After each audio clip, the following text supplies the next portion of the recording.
Good afternoon and welcome to the Kerry Garden Show, back here at Boyles of Killorglin, and I have to tell you, it's looking better every time I get here.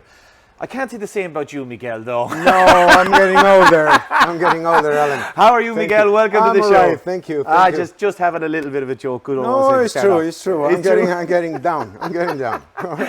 Hopefully we're not wearing There's you no out. solution for that anyway. Yeah. Well, listen, hopefully the great weather we're having at the moment might add to your Maybe I can have a late bloom. A late bloom, maybe that's it. There's always hope. Yeah. Right, so today we are going to be talking about lawns, how to care for them, what you should be doing right now, and just general tips on what it is. Because even though it's been quite a wet one, the last week now has been pretty wet, Miguel. Don't even think about going out into the lawn is what I would be thinking. Is that No. Right? It's a very common mistake. Yeah. Mowing the lawn when it's wet, and that's no good. Okay. You create mud. Just it's no good for it. You don't cut evenly. Yeah. It doesn't work properly. The blades get full of wet grass and they don't cut, and that's one of the biggest mistakes, cutting with the blade wet, and it can damage more than make any good. More than make any good, right. So it is a good time for grass to be growing at the moment, because obviously with all the rain coming down now, it's getting a little milder. Yes. So the grass and the temptation is going to be there, but we will still say to hold off as much as possible. Hold your horses till it's at least 2 or 3 dry days. Okay. And then you can go in. Okay, all right. And don't go mad initially. Yeah. Well, as a golden rule, you shouldn't go more than 1/3. Okay. You should adjust your blade to do 1/3. Just and 1/3. Try to keep always the same height in Yeah. your lawn. Decide the height you want. Yeah. 2 inches, 3 inches, 4 inches.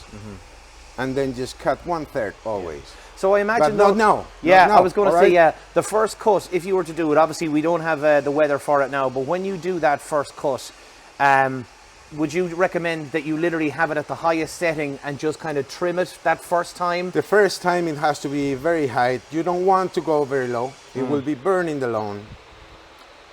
You'll be creating a crusty upper layer because you're just going too short. So initially you just go to the highest, sorry. And then in the second and third you can just go Bring it down to the level till that you you have want. the level that you want. Exactly. You don't want to go very, very hard initially. And that's another common mistake. Yeah. Very common is just getting the grass very low. And it's just very tempting because it's gonna be, instead of every week, you're gonna be taking every 2 weeks, but it's not gonna be good for your The lawn. laziness kicks in sometimes, Miguel, and we just think, if I give it a good cut this time, I won't have to do it next week. But honestly, the thing that's going to suffer is your lawn at the end of all that. Yeah. At the end, what you have to see, if you do that, if your lawn is looking better than before, and if it's not looking better than before, you're making a mistake. You're making a mistake, yeah. You shouldn't be surprised by the ugliness of your lawn. All right? Yeah. So if you go too low, if you overfeed, whatever mistake you see, it's gonna be showing. Yeah, So, it'll show up very, very quickly. So if you mow your lawn and it's looking worse than before, it's because you're cutting too low, probably. Okay. Probably. Right, so we're not going to talk, we won't start with mowing. So what are the sort of things that people can be doing with the garden? Let's just say the rain holds off, we get 2 or 3 dry days. What would the first thing you would recommend people to do in the garden? What I will do is try to get rid of the moss. Okay. Aside from mowing itself, you should start treating with or moss killer or a 4-in-1 with moss killer, with killer, and the lawn food. Yes. That will give you an idea of how is your lawn actually, the reality of your lawn. Okay. You should be raking the dead moss after if you treat it with moss killer or with the 4-in-1. The moss will be black after, so you have to hatch it. You have to rake it. Rake it out. Yeah. If not, the moss will be growing back again. Yeah, and the ideal growing situation for moss would it have been the winter? We haven't had many harsh kind of cold winters. It's been a bit wet, been dry. Would that be ideal conditions for moss growing? Well, it is actually, the conditions for the moss are similar than the lawn. Oh, okay. So, but the problem is that the thickness of the moss, it's just the new lawn shoots can't go through. Yeah. So that's what it keeps just this So that's why you need to rake it out. To give and I tell you, as soon as you rake it out, you'll see the new grass shoots coming. But you have to do it. If you leave it like that, it will be like a crust, a dead crust of moss that will avoid the new shootings to come out. So if anything, you're kind of suffocating the lawn, really. It's kind of what the moss does. So they are competing, basically, competing. And the moss is very thick, while the lawn just spreads very well, but it can go through. So that's what you have to get rid of the moss. And sometimes you see the lawn and it looks green, but when you see a little bit, when you look a little bit, you see that under is plenty of moss. That's when you have to do it. And now is the right time to do it. Starting in early April is perfect. Wait for a couple of dry days as well. And what sort of thing then will we be talking about? Now we have the Moss Master. Where do we have the Moss Master here? We have Moss Master. It's hiding. Yeah. It's hiding. We have Moss Master in big bags. And we also have it here as well. For smaller gardens. Okay. That will kill the moss. Okay. So child and pet friendly, also very, very important. Yes. No raking required, no black patches, because a lot of people as well would have seen over the years that people put some sulfur on their lawn to kind of get rid of it. That's a very heavy sulfate of iron. Yeah, that's not sulfate of bad. iron. It's all right, but you have to follow strictly the instructions. Yeah. See, the Moss Master you don't have to rake. The 4-in-1 you have to. Yeah. Okay. So that's why this is very popular. Okay, because so it goes just black and it just kind of melts. It kind of degrades the actual moss. Okay, great. So that's a fantastic product. Feeds for 3 months as well too, and fast 7-day greening. Well, that's the sort of thing that people would definitely want. So moss is one problem. We also have possibly some weeds. I found some Disofar. Sorry. Disofar. No, it's fine. Find some Disofar as well too, which is a popular product people use as well too, isn't it? Yeah, that's only weed killer. Yeah. The problem with the 4-in-1 is that if you don't use a spreader, you can be in trouble as well.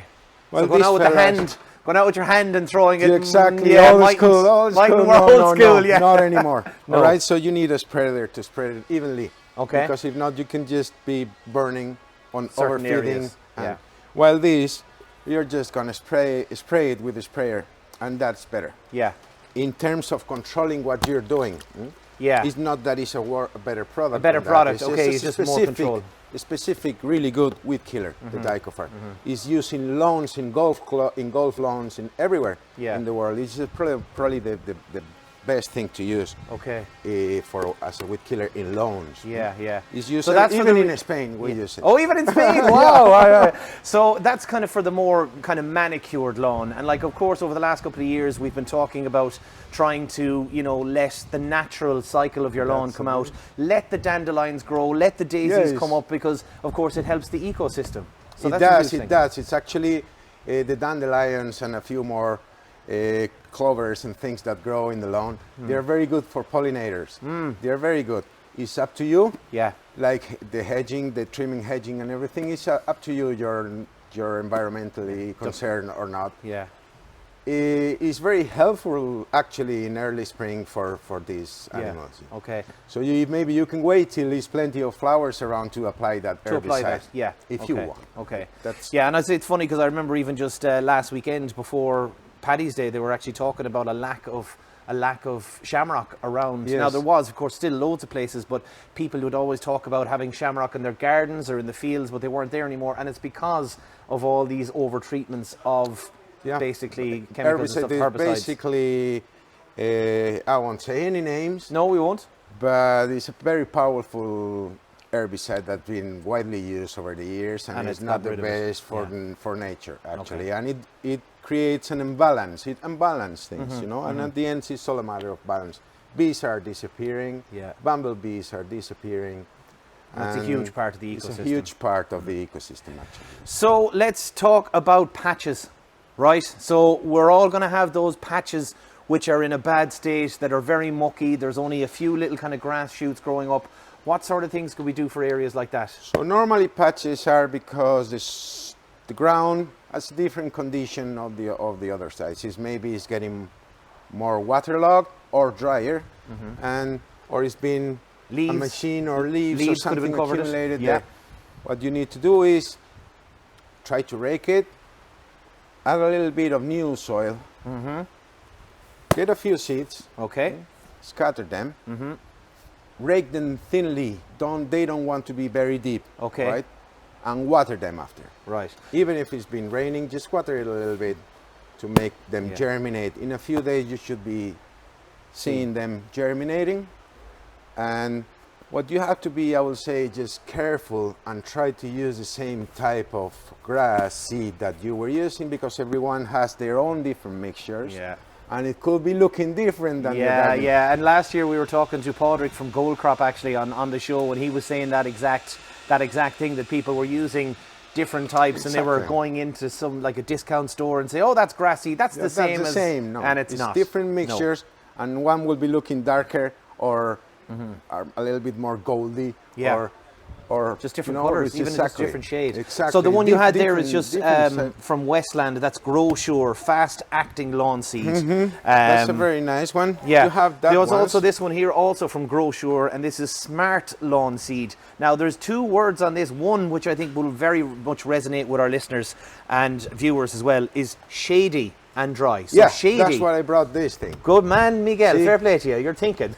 See, for the first time in my life, you know. But shady areas are a huge problem for people, sir. Especially in if you're living in like estates and you have high walls and things like that.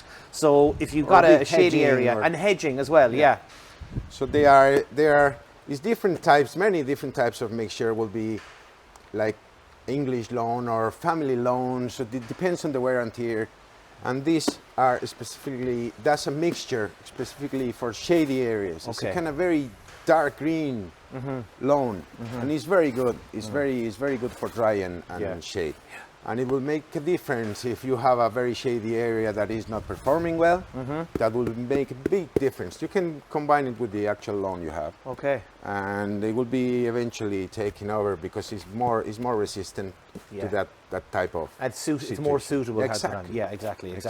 Right. So another thing that we used to always talk about as well too is aerating our lawn.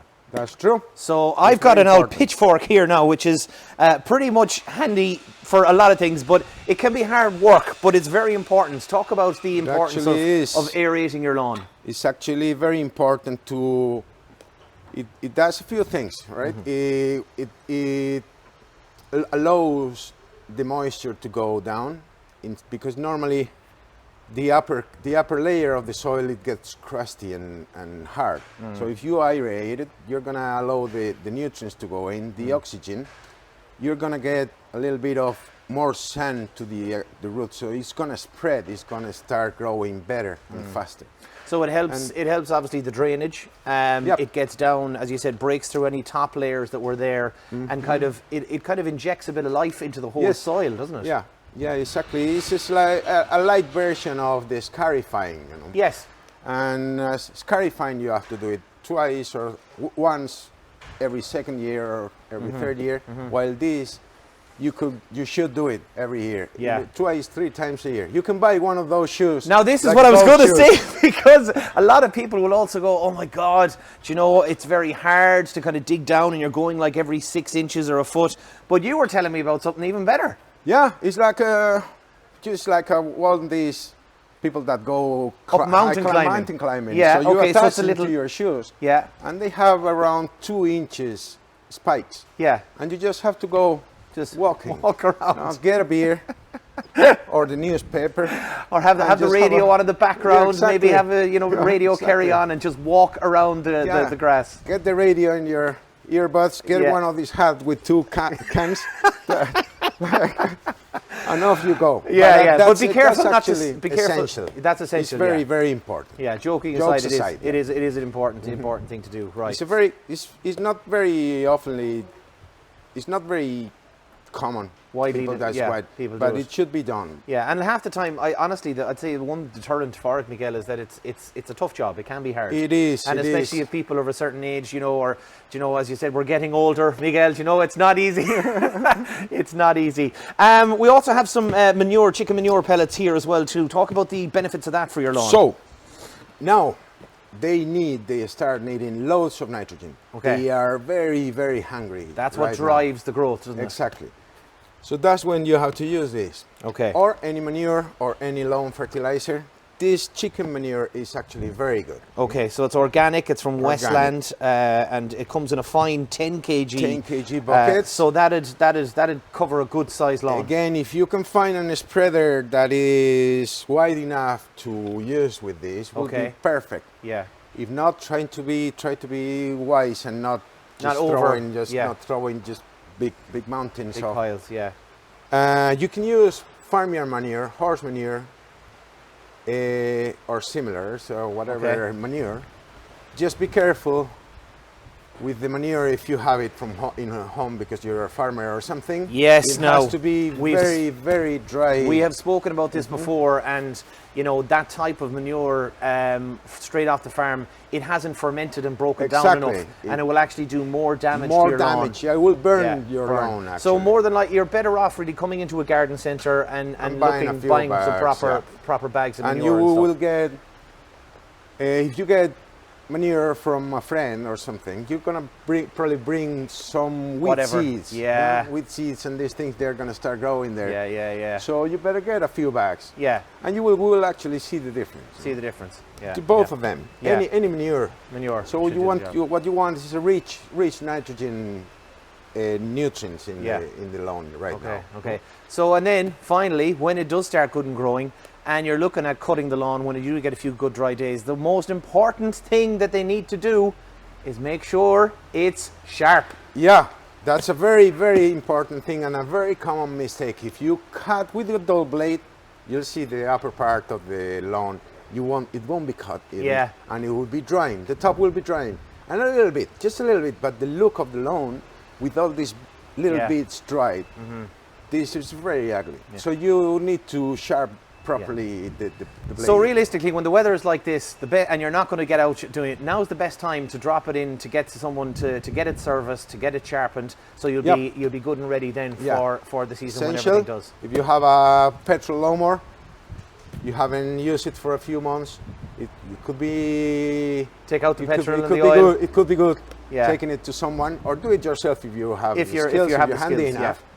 But it's essential to prolong the life of the lawnmower. Yeah, and it does. You said it does. It helps stimulate the growth in the grass, and it helps the lawn all around. It's very important not scalping the lawn. And going too low. Exactly. Yeah. That's the most common mistake. This is a very bad mistake. Bad habit. People again just getting lazy. Said I won't have to cut it for 3 weeks, but you're doing more damage. You're exposing the root system. Yeah. Moss will grow again, and it just will do more damage. With more damage than good. Yeah. Okay.